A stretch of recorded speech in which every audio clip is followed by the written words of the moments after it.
Sungguh-sungguh Allah sangat ridho ketika seorang hamba itu makan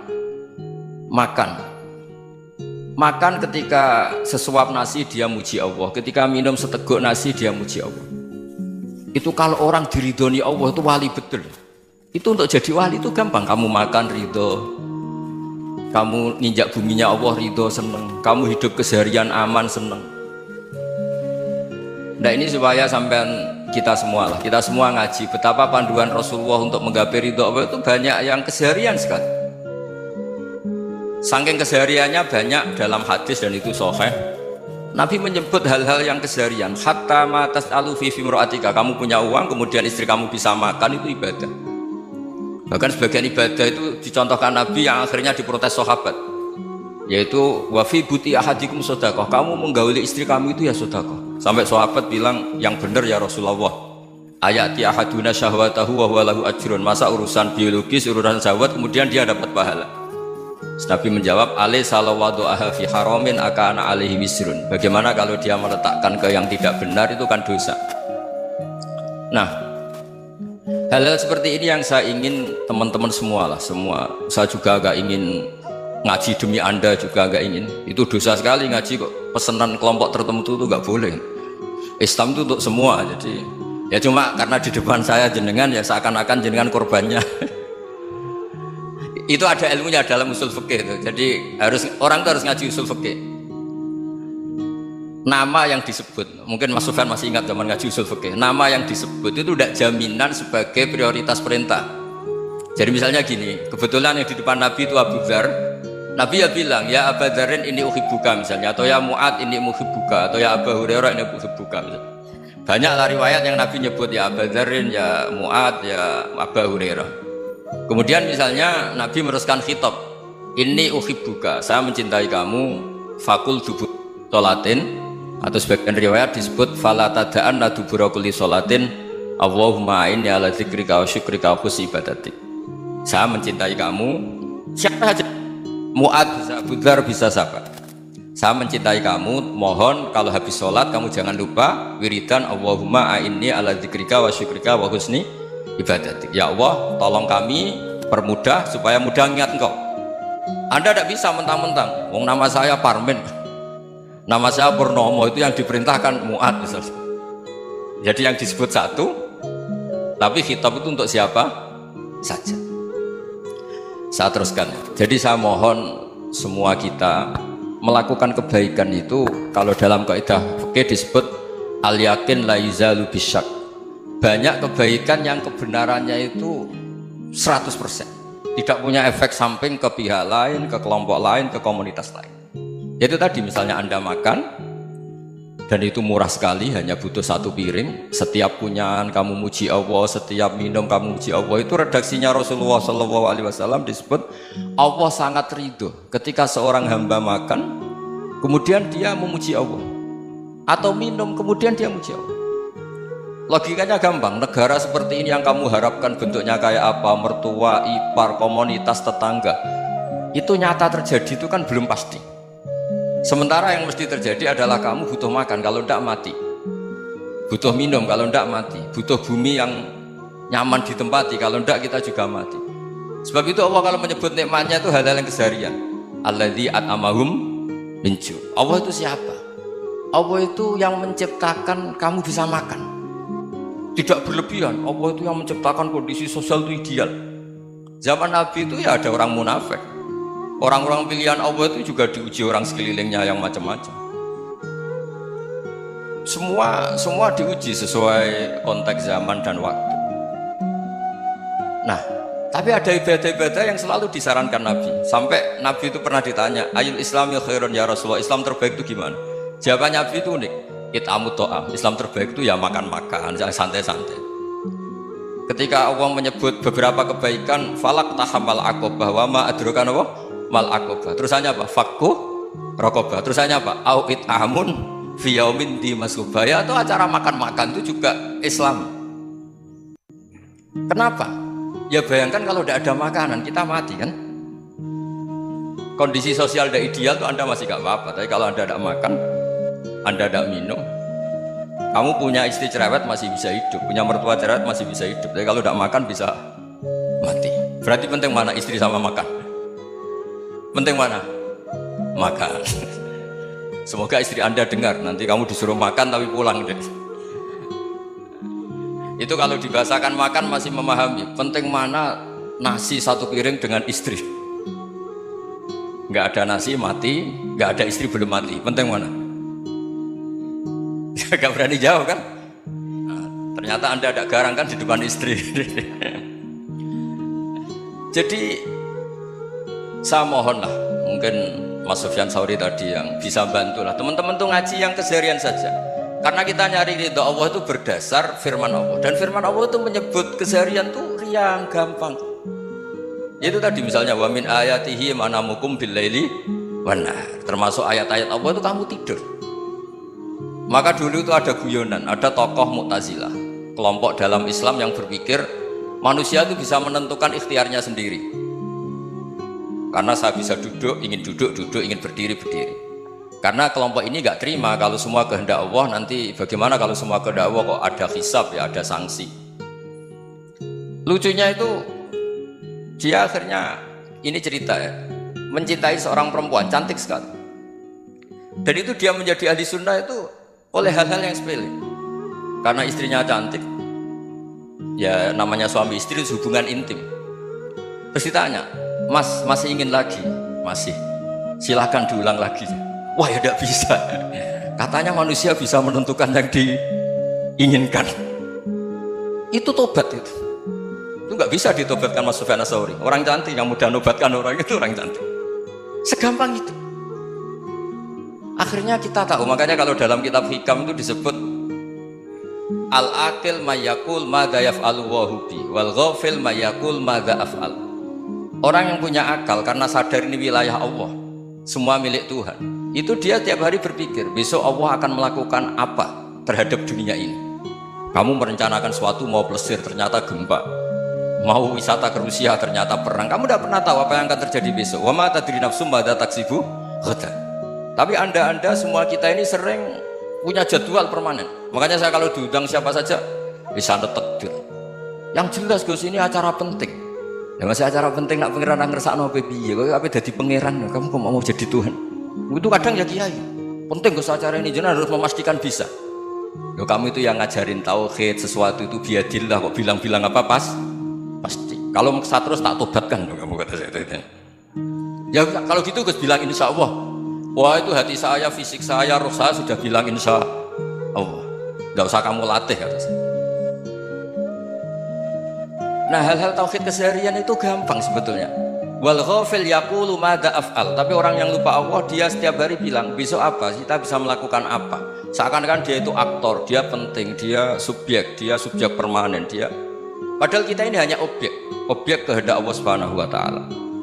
Karena kita yakin sesuatu yang terjadi di alam raya ini kita tidak bisa apa-apa.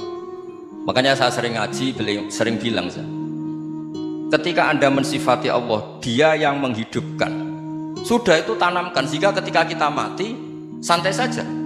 Kenapa santai?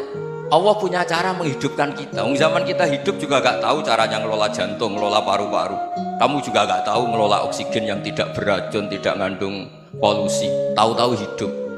Gak ingin tua ya tahu-tahu tua, gak ingin mati tahu-tahu mati. Selama ini kita hidup juga gak tahu apa-apa sebetulnya. Hanya gaya tok, punya jadwal, punya planning. Kalau kamu bisa menentukan pilihan Anda, pasti Anda istrinya cantik, 4 neriman semua, kona'ah semua. Nyatanya enggak kan? Udah 1 jelek, cerewet. Oh itu kan, nyatanya enggak bisa apa-apa Anda kan? Dan kamu bawa mati lagi.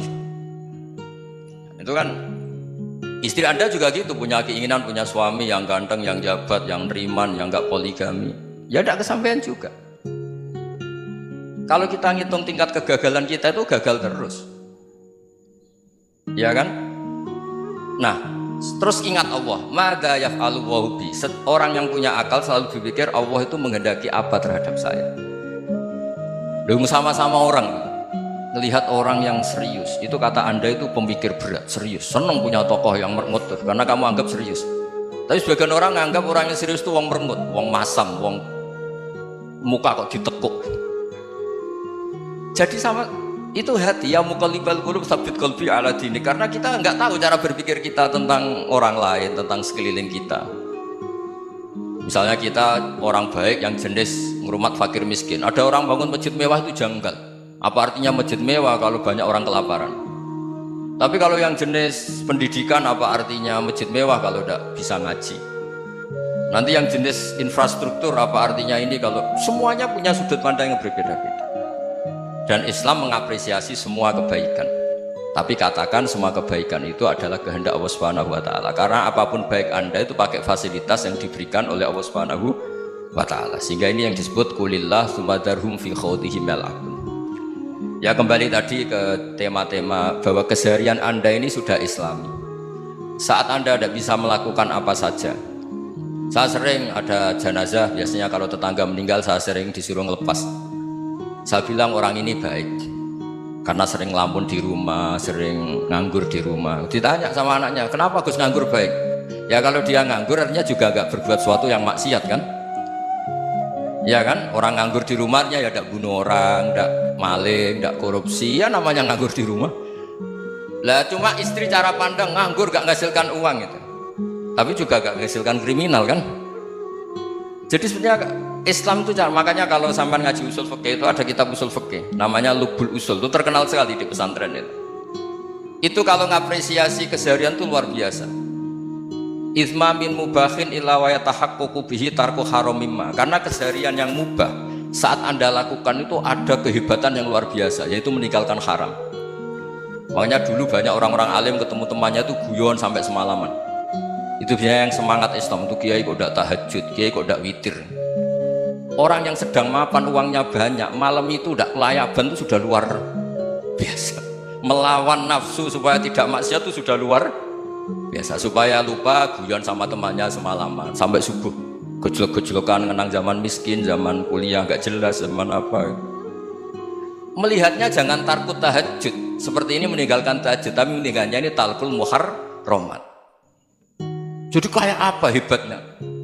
Sehingga Imam Ghazali punya riwayat yang agak unik. Hatta takuna ibadatu akhiri hadil ummah iku an-naum. Sehingga suatu saat ibadah terbaik umat ini itu tidur.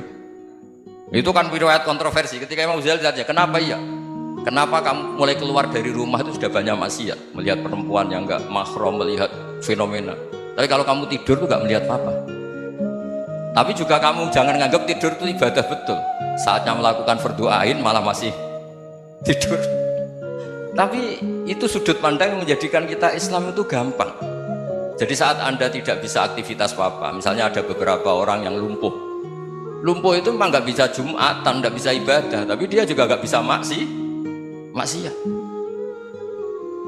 Tidur itu memang Anda saat itu tidak bisa tahajud, tidak bisa witir, tapi saat itu ada zina, ada maling, tidak gosipkan orang, tidak bully orang, tidak menanamkan kebencian, tidak hasud. Sehingga tidur menurut Allah Ta'ala wa min ayatihi manamukum billaili apa wanahar. Karena di tidur itu selain ada unsur istirahat, jaga kestamina, juga ada unsur meninggalkan beberapa keburukan. Nah saya mohon ibadah yang keseharian ini kita jaga, supaya kita semua baca ayat itu fase itu tertanam di hati. Allah itu siapa? Alladzi at'amahum min ju'i wa amanahum min khauf. Dan Allah kalau cerita di Quran itu anna subabnal ma'a subba thumma syaqaqnal ardhan wa syaqqa fa'ambatna fiha habba wa inaba wa qadba wa zaituna wa nakhla wa hadaika hulba. Kamu tahu saya ini siapa, kata Allah. Saya ini adalah Tuhan yang menurunkan air, kemudian ada tanaman banyak, habba wa inaba wa qadba, ada zaitun, ada tin, kalau orang Jawa mungkin ada tela, ada padi, ada mangga, ada pisang. Sudah. Wa inaba wa zaituna wa nakhla wa hadaika hulba, ada perkebunan yang lebat. Tujuannya apa? Mata Allahkum, silahkan kamu pakai, kamu nikmati. Tapi karena kadang kita ini punya ide-ide besar. Tadi untuk syukur saja nunggu punya istri neriman, rumah baik, tetangga baik, komunitas baik, semuanya baik baru syukur. Lama-lama nanti ada di surga, syukurnya nunggu surga paling kelas A. Itu sudah ada yang menghuni Rasulullah, kamu gak boleh di situ. Masa untuk syukur saja? Repotnya Masya Allah. Jadi mohonlah Quran yang kalau Anda hafalkan juz sama itu kan ada ayat-ayat yang kayak tadi. Ya, fal yanzuril insanu ila ta'ami. Coba lihat Apa yang kamu makan itu? Dari mana? Dan untuk mempertahankan hidup kamu keseharian. Jadi jangan kira ibadah itu harus membentuk komunitas yang versi Anda. Ibadah itu harus yang hal yang mulu-mulu. Kesehariannya Anda alami. Loh, ini saya tidak bikin-bikin. Saya ngaji bukan karena berdasar pesanan. Itu ayat yang saya baca kan betul ada ayatnya kan. Fal yang dzuril insanu ila ta'ami anna sababnal ma'a sabba thumma shaqqaqnal arda shaqqa fa ambasna fiha habba wa inaba wa qadba wa zaituna wa nakhla wa hadaiqa ghulba. Terusannya apa? Mata'al lakum, silakan kamu nikmati. Mata itu silakan kamu nikmati. Ya kayak sampean dikasih hidangan ya makan. Ya sudah makan, habis makan ya minum, habis itu ngantuk ya tidur, ya sudah normal-normal saja. Kayak apa indahnya Islam? Tapi Anda mencari Islam yang gimana lagi? Nah itu yang diajarkan guru-guru kita, diajarkan sanad kita sampai Wali Songo, sampai Rasulullah SAW. Bahwa pada akhirnya ada jihad, ada perang. Itu dulu memang perang, bukan membunuh, beda. Dulu kita dijajah Belanda ya perang, dan itu normal karena kita dijajah. Jadi ketika orang lain ingin baik sama kita, wa in ahadum minal musyrikin astajaruka ya fajirhu hatta yasma'a kalamullah. Kalau mereka ingin baik ya kita baik. Makanya ada istilah musta'man, mu'ahad. Kalau mereka ingin damai, berdampingan dengan kemajmukan ya itu yang lebih baik. Karena memang Islam menghormati proses perdamaian. Wa in janahu lis-salmi ya fajnah lah. Kalau ingin damai ya kita harus damai.